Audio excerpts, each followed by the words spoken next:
খুলি দে অৱৰুদ্ধ বান্ধৱ খুলি দে অৱৰুদ্ধ বান্ধৱ জলাধাৰে চুব উত্থানক জলাধাৰে চুব উত্থানক ৰথি হয় তই জিনিবি মূৰ দাঙি ল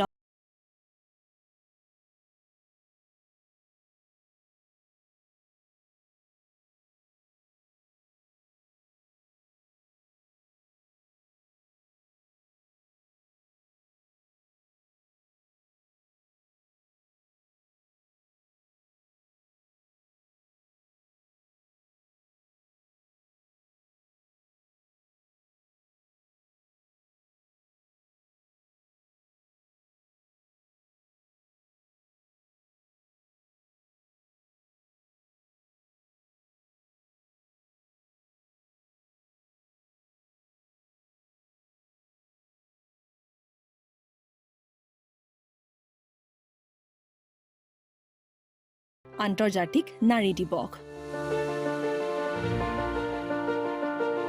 নাৰীৰ অধিকাৰ আৰু মৰ্যাদা প্ৰতিষ্ঠাৰ সুদীৰ্ঘ সংগ্ৰামৰ বুৰঞ্জীত যুগান্তকাৰী স্মাৰক হিচাপে ৮ মাৰ্চ তাৰিখটো এটা উল্লেখযোগ্য দিন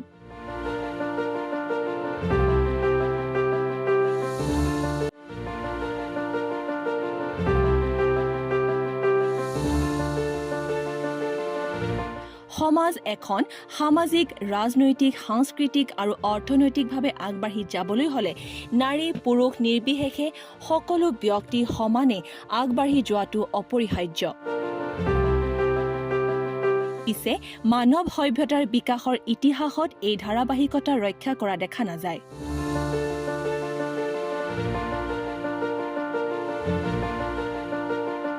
আজি আমি 4 গৰাকী এনে অসমীয়া নাৰীৰ বিষয়ে দুআষাৰ ক'বলৈ ওলাইছো যি কেইগৰাকী সমগ্ৰ অসমক গৌৰৱান্বিত কৰিছে কনকলতা বৰুৱা কনকলতা বৰুৱা এগৰাকী ভাৰতীয় মুক্তিযোদ্ধা আৰু স্বাধীনতা সংগ্ৰামী আছিল তেওঁ অসমৰ প্ৰথম মহিলা শ্বহীদ 1842 চনৰ ভাৰত ত্যাগ আন্দোলনৰ সময়ত ব্ৰিটিছৰ গুলীত তেওঁ শ্বহীদ হৈছিল অসমীয়া আৰু ভাৰতীয় নাৰীসকলে পৰৱৰ্তী সময়ত এই মহান বলিদানক অনুপ্ৰেৰণা হিচাপে লৈ ভাৰত স্বাধীনতা আন্দোলনত যোগদান কৰিছিল মামণি ৰয়ছম গোস্বামী 1882 চনত সাহিত্য অকাডেমী বঁটা আৰু 2000 চনত ভাৰতীয় জ্ঞানপীঠ বঁটা বিজয়ী ডক্টৰ মামণি ৰয়ছম গোস্বামী বাইদেউৰ প্ৰকৃত নাম আছিল ইন্দিৰা গোস্বামী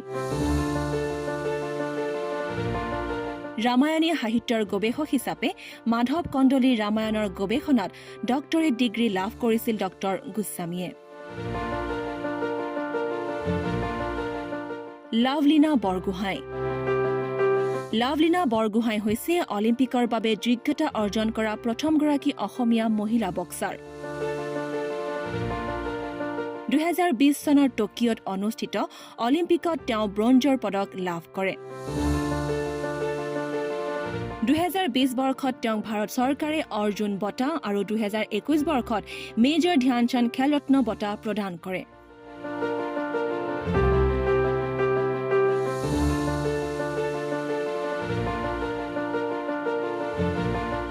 ৰীমা দাস ৰীমা দাস এগৰাকী ভাৰতীয় চলচ্চিত্ৰ নিৰ্মাতা তেওঁ 2017 চনত মুক্তি লাভ কৰা ভিলেজ ৰকষ্টাৰ বোলছবিৰ বাবে বিশেষভাৱে জনাজাত অস্কাৰলৈ ভাৰত চৰকাৰৰ অধিকাৰীক প্ৰবিষ্টি লাভ কৰা এইখনি প্ৰথম অসমীয়া ছবি তেওঁৰ এই বোলছবিখনে প্ৰায় 80খন ৰাষ্ট্ৰীয় আৰু আন্তঃৰাষ্ট্ৰীয় চলচ্চিত্ৰ মহোৎসৱত প্ৰদৰ্শিত হৈছে আৰু 46টা ভিন্ন শিতানত পুৰস্কাৰ লাভ কৰিছে